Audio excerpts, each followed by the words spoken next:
the positive feedback that we got from the design perspective, from the feature perspective, from the price positioning, everything is really, really outstanding, and gives my team, myself, a lot of motivation, not only for this week, but also for the weeks and months to come.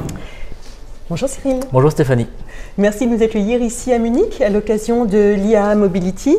Dimanche soir, Smart célébrait ses 25 ans au Film Casino sur Odeonplatz.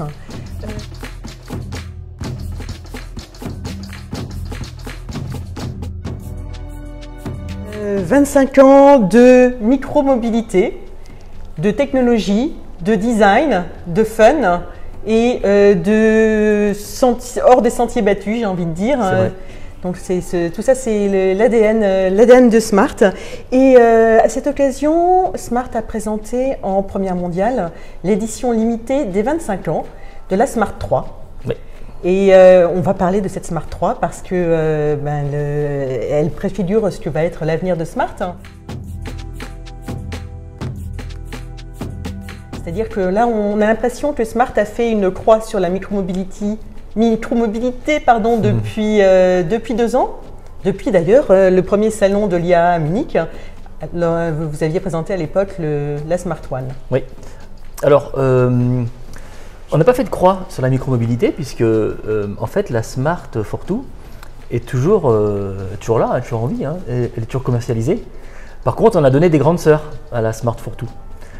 Donc à la fois, comme tu disais Stéphanie, on a célébré les 25 ans dimanche soir de Smart, donc on a célébré l'héritage et on s'appuie beaucoup sur l'héritage. On ne renie pas cet héritage, bien au contraire, on s'appuie dessus, mais aussi on tournait vers l'avenir avec le renouveau de la marque, avec l'arrivée d'une gamme qui est différente, effectivement, qui n'est pas sur le segment des microcars comme la Fortwo, mais la Fortwo est toujours là. Donc on ne l'a pas bannie, on ne l'a pas effacée, mais elle a des grandes sœurs maintenant. Alors, on disait, dans l'ADN de Smart est inscrit ce côté non conventionnel. Oui. Et pourtant, Smart surfe sur la mode des SUV. C'est pas un peu contradictoire? En fait, on peut innover tout en étant en répondant à une demande client. Innover, c'est pas faire des choses qui sont pas demandées par les clients. Les clients demandent des SUV, donc c'est pas un problème pour Smart que de venir avec un SUV. Par contre, ce qui est important, c'est que ces SUV est l'ADN de Smart. Donc, tu parlais de design, clairement la Smart One a un design différenciant, donc elle a été saluée par la critique, d'ailleurs par la profession des designers, puisqu'elle a reçu 2 prix déjà. Nul doute que la Smart 3 qu'on vient de présenter ici à Munich, j'espère aussi et je pense aussi sera également saluée par la profession des designers. Donc on peut parfaitement innover, se différencier tout en répondant à une vraie demande du client. Alors ce SUV a la spécificité quand même d'être un SUV urbain. Alors il est urbain et périurbain de par ses dimensions. Oui, tout à fait, de par ses dimensions, son encombrement. Alors la Smart One, c'est un véhicule qui fait 4,27 m. Clairement SUV puisque la Seat a fait 1,65 m de hauteur. SUV aussi par son confort intérieur. Et c'est vrai aussi pour l'Hashtag 3, puisque sur ces plateformes-là, on arrive à avoir sur la Smart One 2,75 m d'empattement, 2,78 m sur l'Hashtag 3, donc 3 cm de plus, ce qui confère un espace intérieur qui est vraiment surprenant par rapport à la taille finalement de la voiture, qui reste une voiture compacte, mais avec un intérieur qui est très vaste.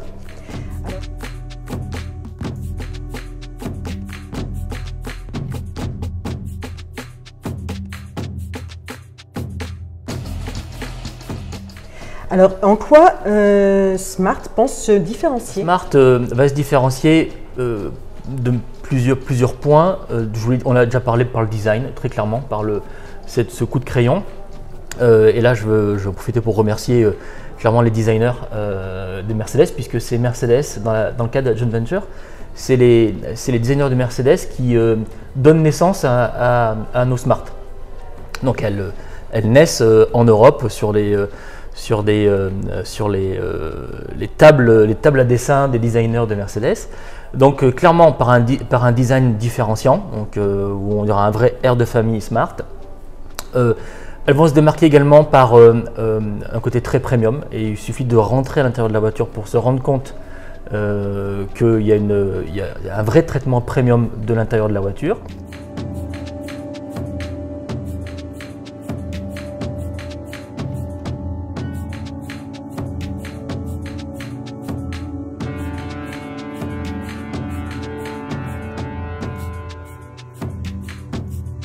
Et puis également par des performances, par à la fois l'équipement des voitures. Donc les voitures sont équipées, il n'y a pas d'option en fait.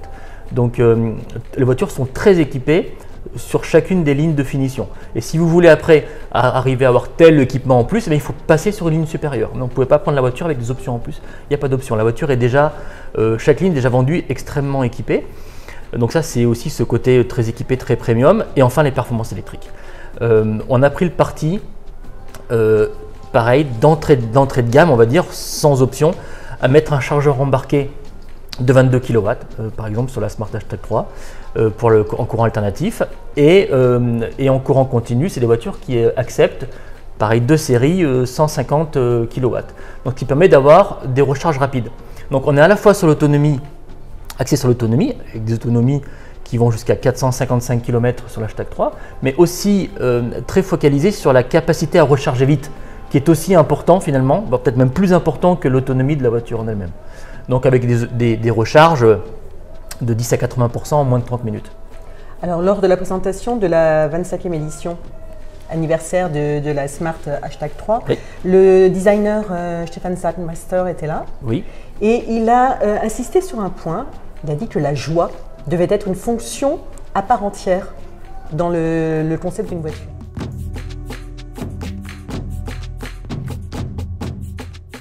Oui. Et en quoi, où retrouve-t-on cette joie dans la Smart Hashtag 3? Tu l'as pas senti dimanche soir? Il y avait une ambiance de folie, ouais, ça c'est clair.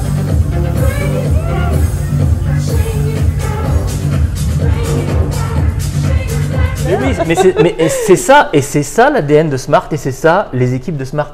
C'est-à-dire qu'il n'y avait pas de jeu dimanche soir. On travaille intensément avec cette joie en fait. Et les gens qui travaillent pour Smart, que ce soit en France ou en Europe, c'est des gens qui ont fait ce choix. C'est important ce que je dis, parce que en plus bien souvent c'est beaucoup de gens qui viennent de chez Mercedes, donc qui ont fait le choix aussi de plus travailler pour Mercedes temps plein, mais de travailler pour Smart. Donc il y a un vrai sens de vouloir travailler pour cette marque, et on le vit comme ça. Alors, qu'est-ce que ça change justement de passer de chez Mercedes, c'est ton cas aussi, à Smart? Ta directrice marketing, Laura, oui, nous disait dimanche soir qu'en fait, vous fonctionnez en mode start-up. Oui, effectivement, puisque donc j'ai créé la société en avril 2021, Smart Automobile France SAS, et j'ai eu la chance, ce qui n'arrive pas souvent dans une carrière, de pouvoir recruter 100% de mes collaborateurs. Donc de monter mon équipe de A à Z. Et donc on est une petite équipe, on est une dizaine de personnes pour l'instant en France. Donc on a lancé la Smart Hashtag 1 à 10 personnes. Et forcément, avec une équipe aussi réduite, où vous devez faire quasiment toucher à tous les métiers de l'automobile, même si Smart Europe, évidemment, notre maison mère, nous fournit beaucoup d'outils, et beaucoup de choses qui viennent de Smart Europe, mais néanmoins notre responsabilité de faire le lancement sur le marché français, d'introduire une voiture sur le marché français, requiert beaucoup de différents métiers, différentes tâches. Donc à 10, vous devez être capable de passer d'une tâche à l'autre, d'être multi-compétent, agile. Très agile, par exemple que les 10 personnes pendant 48 heures soient capables de travailler sur du marketing s'il y a un événement particulier, avant de retourner à sa tâche, et puis 10 jours après de travailler sur les 10, travailler sur un problème d'homologation, je ne sais pas, enfin voilà. Donc il faut il faut arriver à créer cet esprit-là, mais c'est assez facile, parce que c'est des gens, une fois de plus, qui ont choisi de venir pour ça, pour cette aventure, pour cette marque. Donc franchement, j'ai une équipe en or, et c'est facile de travailler avec eux.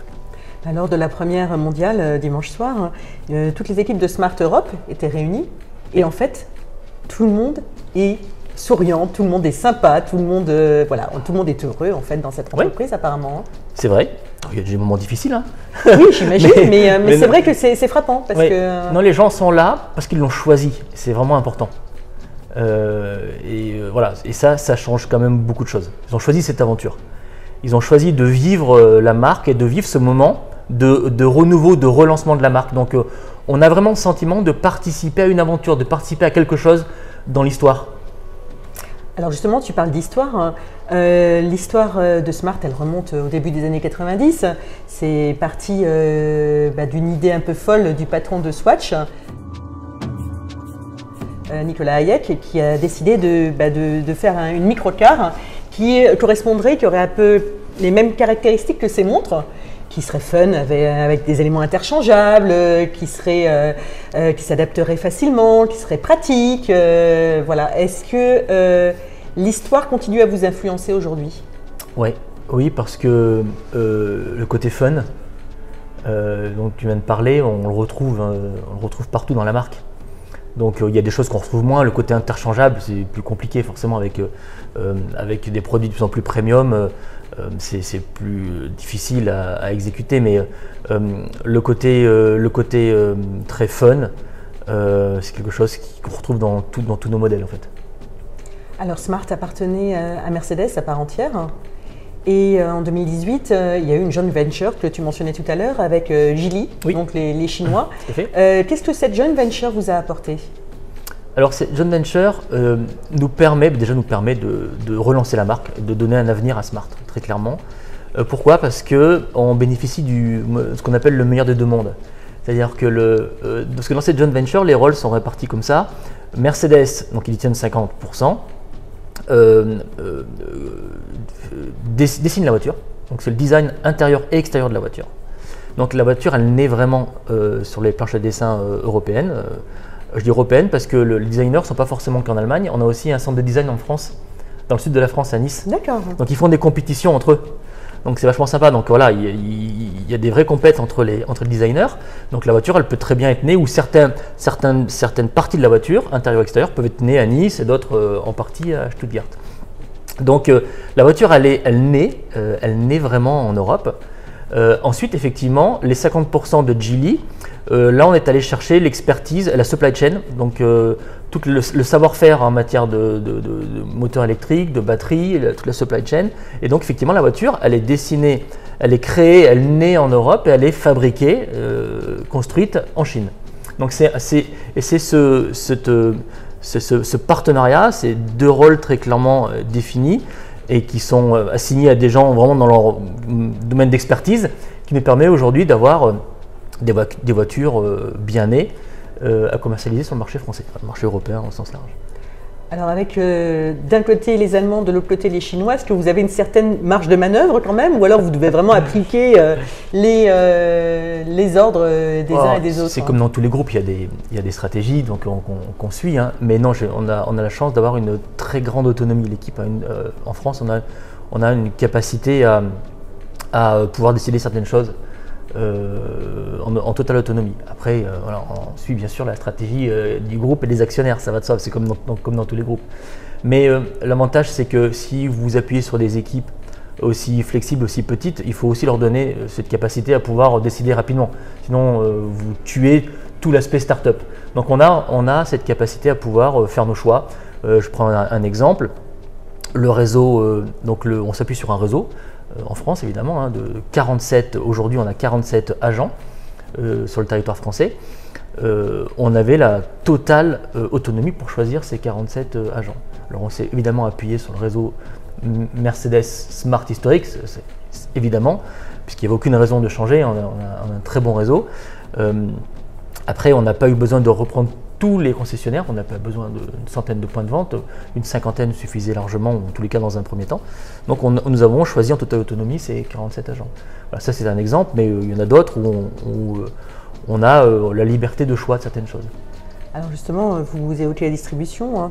Donc là vous avez des agents. Est-ce que vous avez envisagé à l'avenir de passer en partie ou en totalité en digital et vous séparer de ces agents? Ah non, enfin c'est pas du tout prévu, et puis moi je n'adhère pas à ce modèle. C'est important d'avoir un vrai contact client. C'est capital. C'est capital. C'est aussi un élément différenciant dans la vente aujourd'hui parce que c'est de plus en plus rare. Hein. Oui, alors il faut un très bon outil digital. C'est clair parce qu'aujourd'hui, les clients, ils ont besoin, depuis leur canapé à domicile, de pouvoir avancer sur leur achat. C'est-à-dire se renseigner, faire même des premiers choix, peut-être même un choix. Mais ce choix, il a besoin d'être validé à mon sens, par exemple un essai sur site, en parler avec un conseiller commercial, échanger avec un responsable d'atelier, puisque cette voiture, elle sera entretenue sur site. Donc moi, je crois beaucoup enfin, je suis enfin, là-dessus, on aura du mal à me convaincre du contraire. On a besoin d'un réseau. On a besoin d'un réseau. Pour, je le disais, faire des essais, pour la livraison qui est un moment important, l'explication, on fait des voitures qui sont extrêmement connectées, ça c'est très chouette, c'est super sympa, ça nécessite néanmoins un peu d'explication à la livraison, sinon le client va très vite être perdu. Et puis on ne peut pas se permettre juste de balancer des tutos après la livraison en disant regardez, il y a des tutos, allez voir comment fonctionne. Non, ça ne marche pas comme ça. Il faut prendre le temps, c'est un moment important, c'est aussi un investissement, un véhicule électrique. Donc je trouve que la livraison est un moment sacré. Et une bonne livraison, elle va se faire par un agent. Voilà. Donc moi je crois beaucoup au réseau. Alors on parlait de toutes les caractéristiques différenciantes de Smart. Il y en a une autre. C'était justement dans la distribution, c'est Tours Smart.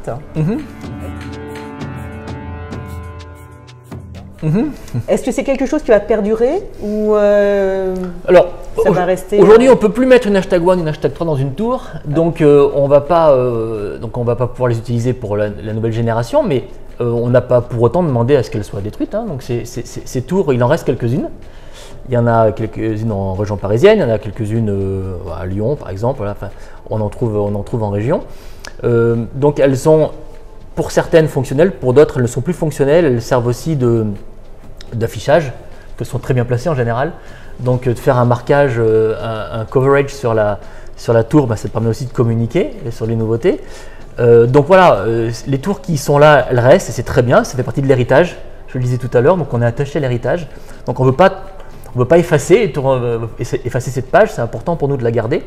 Donc aujourd'hui, ces tours sont habillées bien souvent, ça rend bien et puis ça permet de communiquer. Voilà, c'est un vrai outil de communication.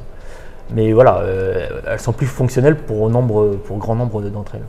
Qui sont vos clients? Est-ce que la clientèle a évolué depuis que Smart est passé du microcar au SUV? Oui, enfin elle a évolué. Elle est nouvelle dans le sens où on a vu arriver, enfin nos agents ont vu arriver en concession des clients qu'ils n'avaient pas du tout l'habitude de voir. Dans le sens où ce n'est pas forcément des clients anciennement Smart qui ont continué d'acheter Smart.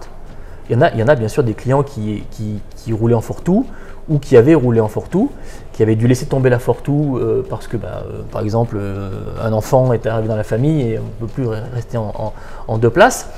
Donc on a des clients qui sont contents de retrouver la marque sur un véhicule 5 places, qui peuvent redevenir clients de la marque.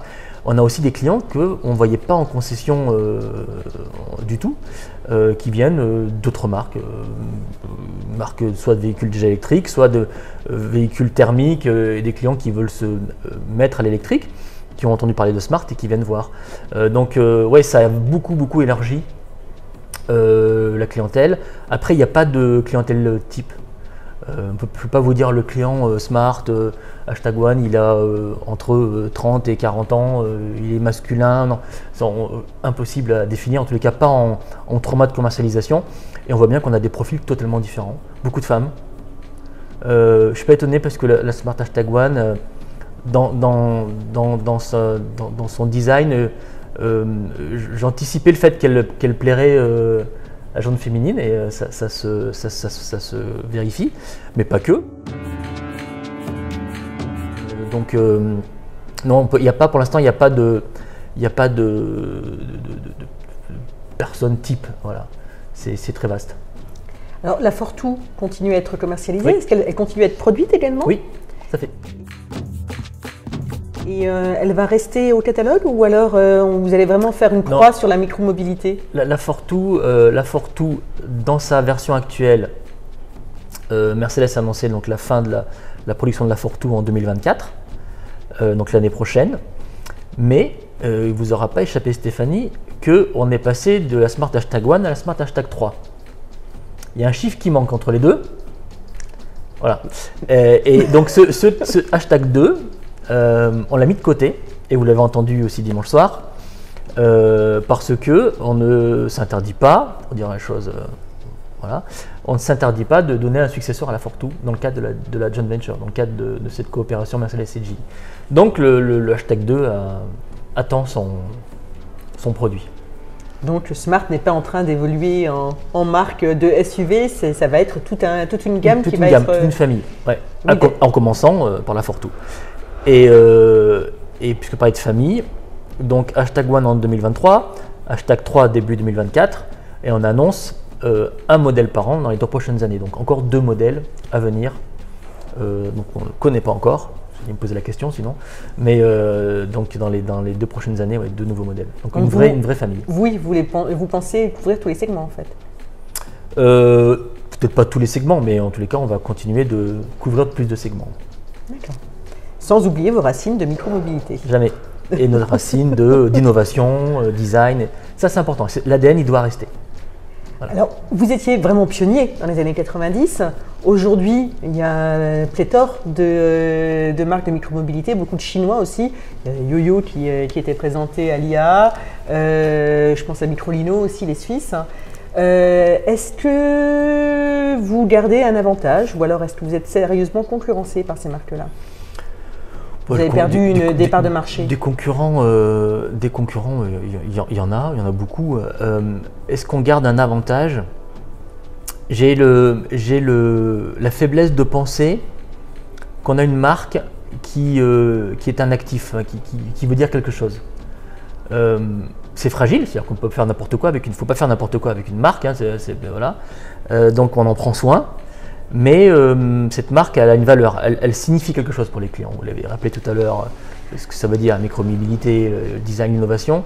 Donc on utilise beaucoup aussi cette marque pour ça. Donc je pense qu'on a un avantage.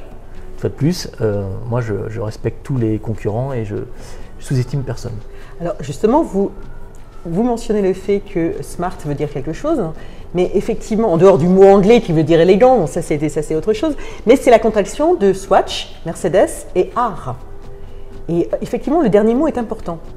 Oui. Vous pouvez nous en dire un mot? Oui, oui,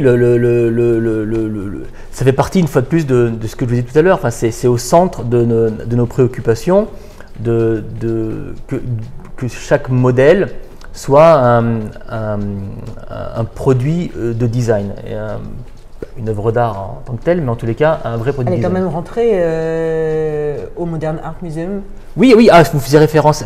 Pardon, j'avais pas compris la référence, effectivement. Oui. Donc c'est la seule voiture de production qui tout à fait, qui est rentrée dans un musée. Exactement. Donc, oui, tout à fait. Oui, et tout ce que ça signifie, parce que les clients le savent pas en fait, hein, mais dans leur imaginaire, enfin dans tous les cas, quand ils voient la marque Smart, ce que ça leur évoque, on retrouve toujours ces codes. Du côté design, innovant, fun, voilà. Et donc ça, on capitalise dessus. Donc je pense qu'on a un avantage grâce à ça.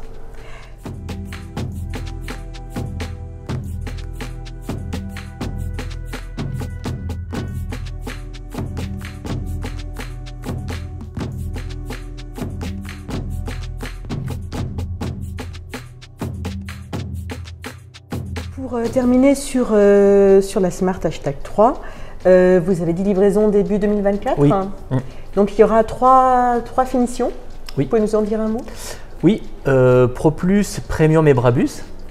Donc comme je le disais, il n'y a pas d'option. Donc en fait, dans chaque ligne de finition apporte des éléments complémentaires. Par exemple, la Premium va être dotée d'une pompe à chaleur que vous n'avez pas sur la Pro Plus et d'autres équipements divers. Et la Brabus, qui elle est une 4 roues motrices. Une vraie sportive là pour le coup. Oui, une vraie sportive pour le coup, parce qu'effectivement la Pro Plus et la Premium sont équipées d'un moteur qui développe 200 kW, donc ça fait environ 212 chevaux, a quand même un 0 à 100 de 5,8 secondes, donc très rapide. Et la Brabus, donc 4 roues motrices, donc il y a un deuxième moteur sur l'essieu avant. Là, le 428 chevaux, 0 à 100 de 3 secondes 7. Donc on est vraiment sur des performances sportives, ouais, très fun pour le coup. Et donc il y a la dernière édition, c'est l'édition anniversaire.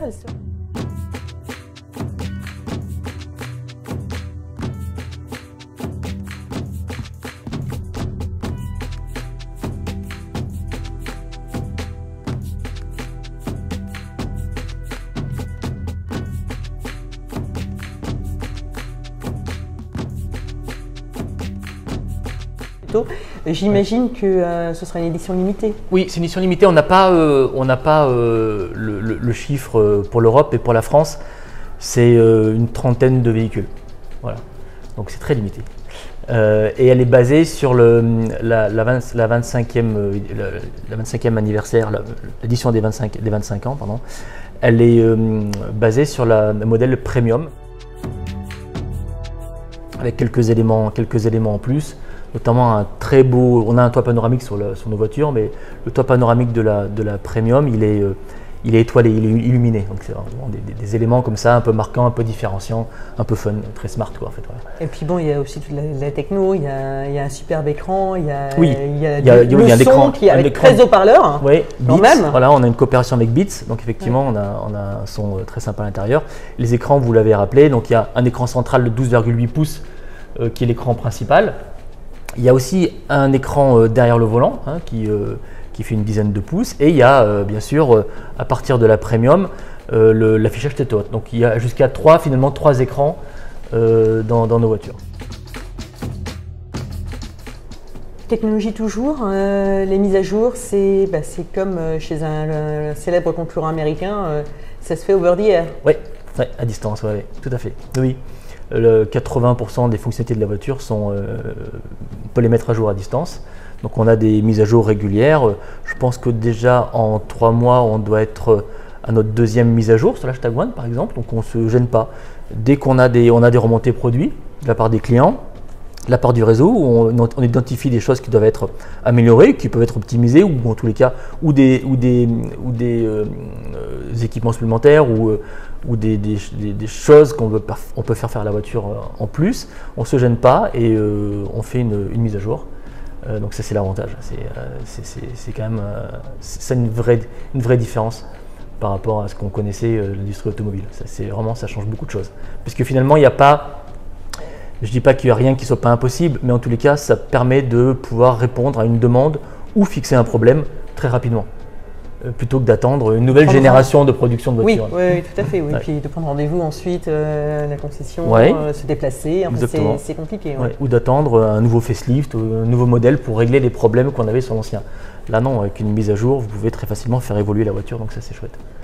On peut avoir une gamme de prix pour la Smart Hashtag 3 ? Non, elle n'est pas encore connue.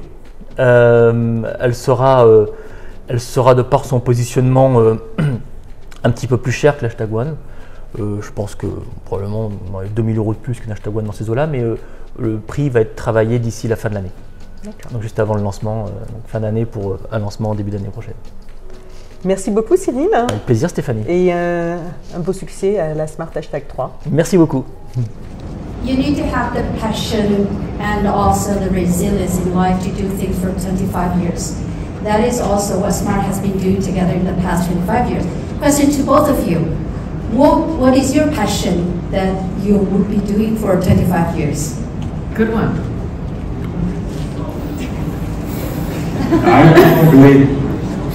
I've been a designer now. I just got 61 and I've been a designer since I was 14, so I probably will continue on that.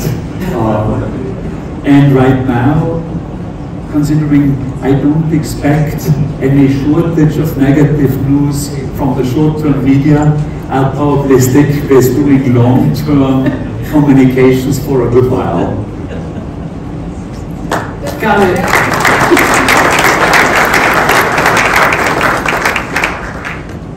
Passion in life mainly, sports, family, and to be honest, the team that we have built up. Yes!